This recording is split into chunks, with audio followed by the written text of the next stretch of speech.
In 1923, Martha Mansfield was engulfed in flames on set. While many believe the fatal accident was caused by an unknown bystander, there's another theory that's much more devastating. In the early 1900s, the burgeoning Hollywood film industry saw the arrival of many actors and actresses intent on making it big. One was Martha Mansfield, who stood among some of the most famous names in theater and eventually silent film. However, just as her career was blossoming into stardom, a disaster occurred that no one could have foreseen. Martha Mansfield took to the glamorous world of show business like a fish to water, even with her humble beginnings.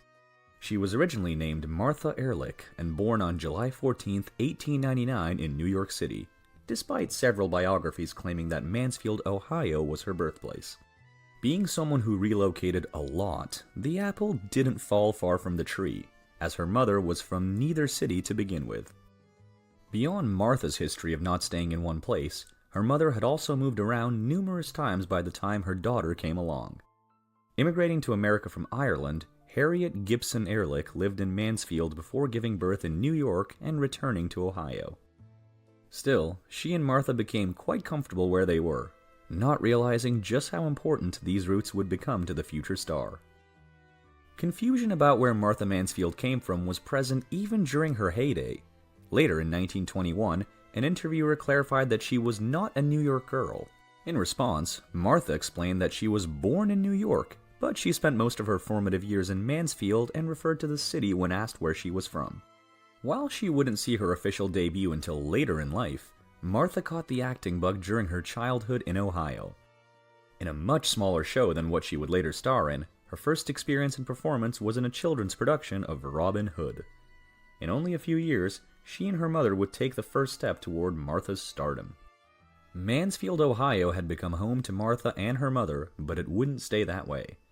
For reasons unknown, the two picked up their lives and relocated back to New York City around 1910, specifically to the Bronx. Now situated in one of America's greatest acting hubs, Martha realized her dream. Clearly, her production of Robin Hood had given Martha an idea of where she wanted her life to go, especially once she was closer to performing avenues like Broadway. When she was 14, she declared her intention to join the screen professionally. Determined to make her dream a reality, Martha went to great lengths to make it happen, including a small breach of privacy. By 1913, Martha knew what she wanted to do, but had no idea how. Fortunately, she learned of a surprisingly elite resource nearby. One of her role models in show business, Mary Pickford, was recovering in a New York hospital due to an illness.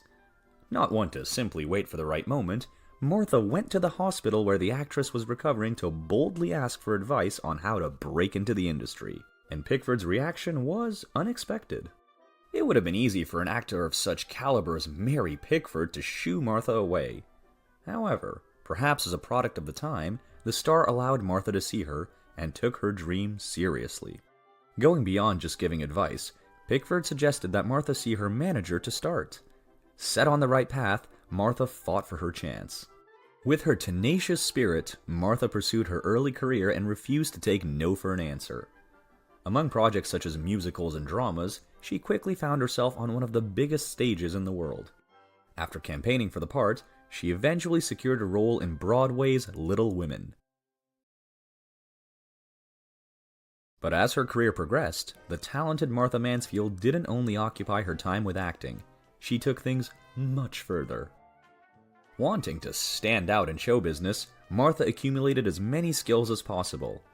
Aside from acting and singing in several musicals, she also became an accomplished dancer, honing this craft and appearing in shows like Hop on My Thumb in 1913. Throughout these years, her exposure would exceed that of traditional performance, and with the help of her exceptional beauty and grace, her career took on its own momentum. Outside of her work on stage, Martha's name grew in renown due to her expansion into modeling.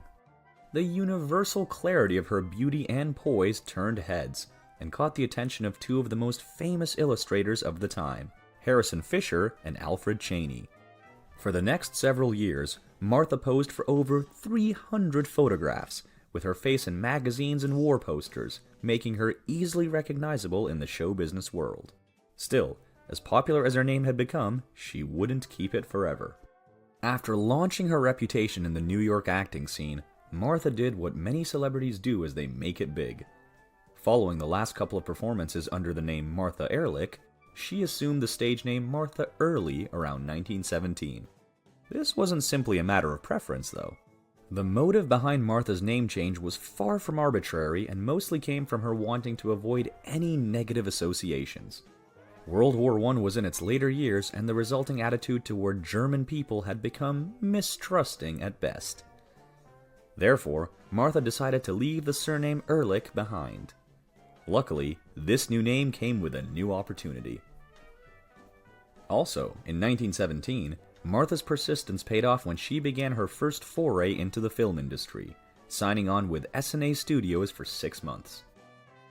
Known for several inaugural adaptations such as the first Sherlock Holmes and A Christmas Carol films, the studio also produced multiple silent comedies, many of which starred Charlie Chaplin.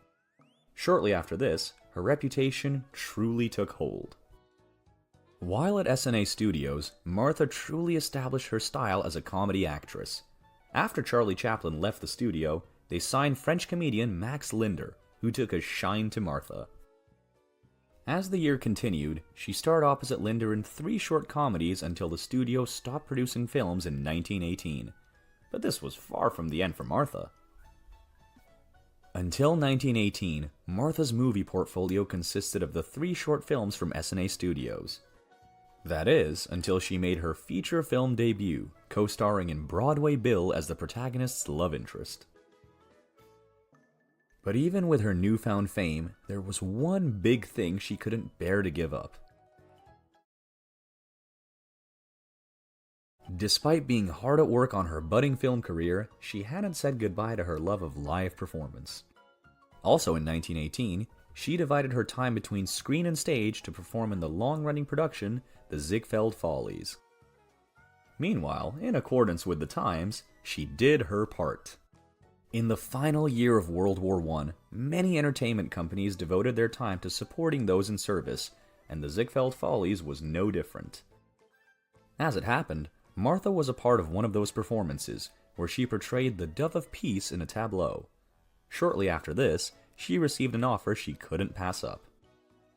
Not long after she changed her surname to Early, Martha saw fit to take on her final stage name. This happened due to her new contract with Metro Pictures, a studio located in Los Angeles.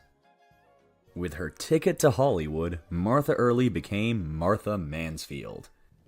She wasn't the only one on board with this change, though. Throughout her life, Martha remained close to her mother, who seemed very pleased with her daughter's new stage name.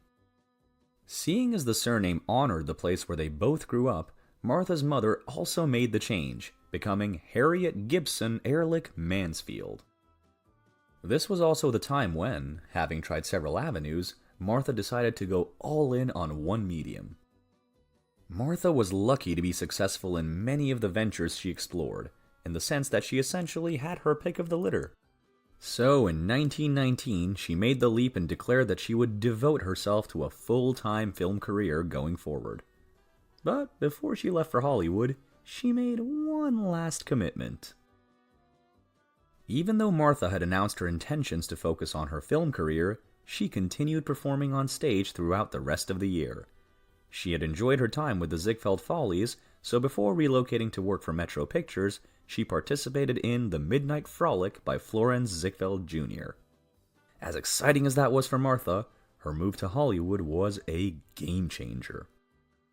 Following her Hollywood debut in 1920's Civilian Clothes, Martha Mansfield appeared in an adaptation that led to her rising among the biggest stars in the business.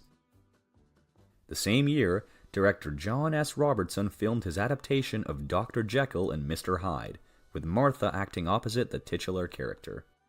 And as it turned out, this project would go on to become a gift that kept on giving. While Martha's 1920 production wasn't the first or last adaptation of Dr. Jekyll and Mr. Hyde, it eventually became the most enduring. Even when released, it was an immediate success as it shattered box office records. Since then, the film has become critically acclaimed as the most effective version of the story. And although this incredible performance skyrocketed her career in Hollywood, Martha wasn't completely satisfied just yet.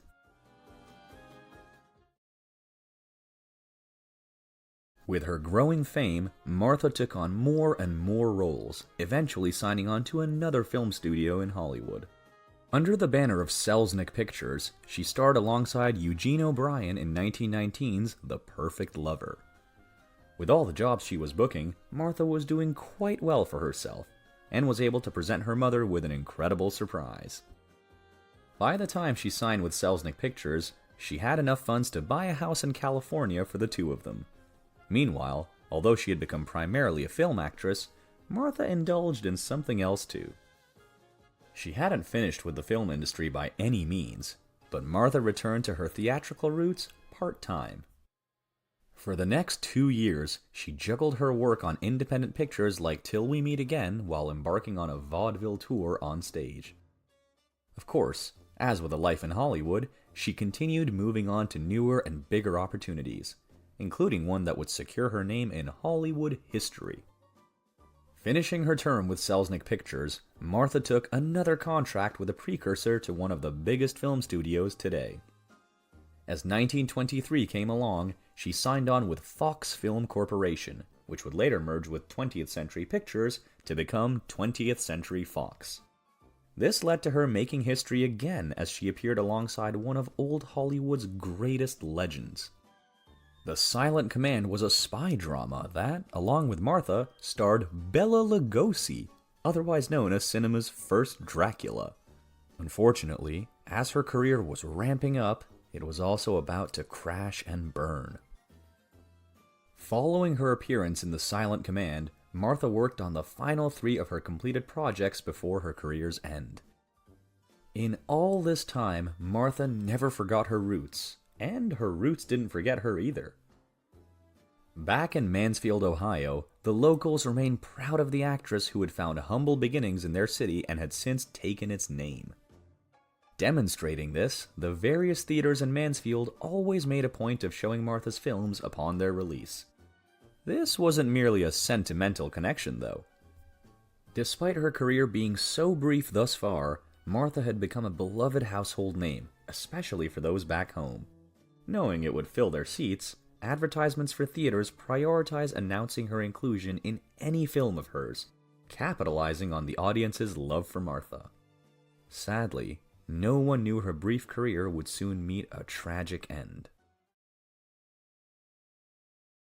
Considering Martha's constant stream of jobs, both on stage and off, it makes bitter sense that she met her end while working on her final film. Fox Film Corporation brought her to San Antonio, Texas to film The Warrens of Virginia in 1923. With a larger budget than many of her previous films, there was a good chance the film would have made her an even bigger star. Of course, its setting would be one of the dominoes leading to disaster. The Warrens of Virginia was set in the mid-1800s. It followed a man who joined the Union Army at the beginning of the conflict, despite the love of his life being loyal to the South. Martha played this Confederate love interest, so naturally her costume consisted of period-specific clothing.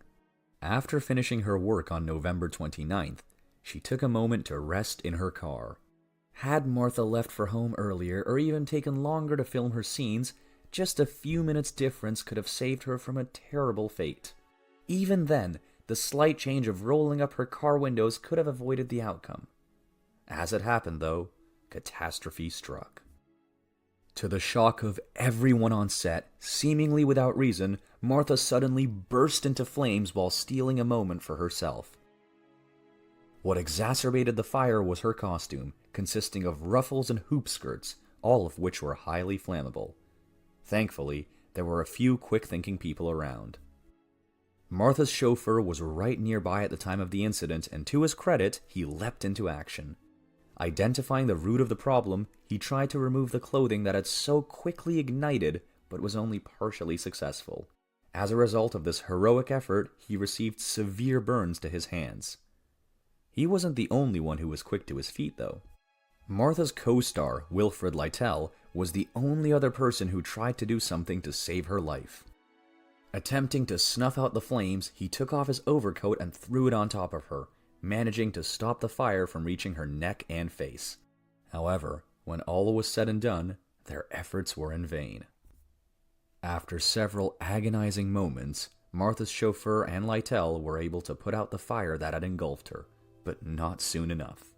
When the smoke cleared, she was found to have severe burns over her whole body, but they had managed to save her face. Mere moments away from her demise, they still tried to help her. As soon as the fire was put out, those around wasted no time in bringing her to the hospital, while she was barely conscious or moving. Martha was no doubt in tremendous pain, and after being extensively treated, she was still in grave condition. Doctors did everything possible for Martha following the incident, but it wasn't enough in the end. On November 30th, 1923, Martha Mansfield passed in the hospital due to severe burns, as well as general toxemia and suppression of urine. Although the incident was eventually labeled an accident, that didn't mean all the answers presented themselves. As for what caused Martha's tragic accident, there are two generally accepted theories, with the first being more widely believed. Multiple bystanders later said they had watched a lit match fly through Martha's car window and ignite her clothing. Still, no identity has been put forward as to who carelessly threw it. On the other hand, some believe the accident was more on Martha herself.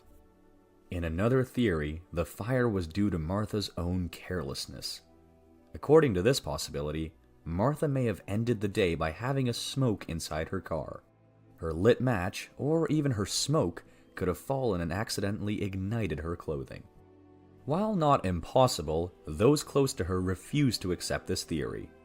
Despite it being a common habit to smoke in the 1920s, especially in Hollywood, the one person who knew her best discounted the theory that Martha had caused the accident herself.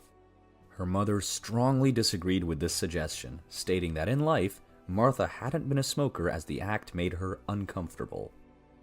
Following Martha's passing, her family didn't bury her in Texas, nor even California where she had lived for the past few years. Instead, she traveled back to New York City. While New York is a big city, she returned to a familiar place. For whatever reason, Martha's family did not see fit to bury her in Mansfield, Ohio, where she had spent her formative years. Instead, they laid her to rest in the Bronx, which still meant something to her. Not only was she born in New York, but she truly kicked off her career while living in that area. As for that final film, her part in it quickly shrunk after her passing. It's unclear how much Martha Mansfield had filmed for the Warrens of Virginia, but whether it was a few scenes or the whole project, her demise had left a mark on the production. Seemingly preferring to gloss over this tragedy, the studio cut out most of her footage, and they didn't stop there. It wasn't enough to reduce Martha's role in the film, as the studio needed a new way to promote the project. Therefore, instead of Martha Mansfield being plastered across the posters, they advertised her co-star Rosemary Hill as the film's leading lady. Nevertheless, in time, the entire project fell into obscurity. Without the stunning Martha Mansfield, the film was never the same. It's always difficult exploring the lives of old Hollywood stars since so much of their content has been lost to the ages. In Martha's case, about a dozen films from her career are impossible to watch in this day and age for various reasons. This includes her final movie, The Warrens of Virginia, as no film archives carry it today. Martha Mansfield was right in the middle of the founding of Hollywood, gaining more fame with every passing day. As a young star in an equally young industry, her life and career were tragically cut short just before movies started talking, sealing her name as a silent era icon. If you enjoyed this Factinate video, give it a thumbs up and subscribe for more incredible stories. Want to say in who we cover next? Join our membership program through the link in the description for exclusive perks. Your support means everything to us. Thanks for watching, and we'll see you in the next one.